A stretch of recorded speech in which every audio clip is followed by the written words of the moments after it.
araw po sa lahat. Sana po ay nasa mabuti tayong kalagayan sa kasalukuyan. At dito po tayo muli sa isang madaliang viewing o tripping dito sa Pasinaya o Pagsinag Place. Ayan po. Makikita natin sa ating harapan. Ayan po ang model house ng Pasinaya Homes or Pagsinag Place.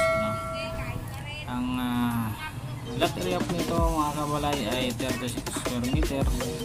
At ganoon din po kanyang floor area is 36 square meter. And down pa yan. Ganyan po yung first level niya.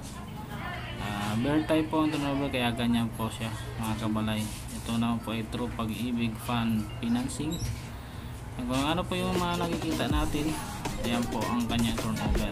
Marami mo din tayo nakikita nga nag-viewing po dito dahil mga kabalay, ito yung babang bahagi. Ito naman yung pinaka-service area niya dito sa likuran. Mayroon tayong kunting space. Ito yung babang bahagi niya. May safety breaker po tayo makikita dyan. Naka-ready naman po yan. Ito naman po yung kanyang hagdanan. Bakal po yan mga kabalay. Yan, nasa inyo naman po yan kung babaguhin nyo po kung ayaw nyo ganyang bakal. Kung gusto nyo nakasemento o buhos, pwede nyo pong baguhin pag natunog na sa inyo yan. Ito yung packet sa second level. Kita natin dito sa second level mga kabalay, ito po ay provision for 2 bedroom. Ayan. Kung gusto nyo lagyan ng partition para maging 2 bedroom, pwede rin yung kabalay. Pero kung ayaw naman, gusto nyo lang isa lang, mas malaki-laki. Ayan po. Makikita natin yung kabalay. Bare type nga po. Wala pa siyang ceiling. May nakakapit na rin naman po yan na heat absorber sa taas.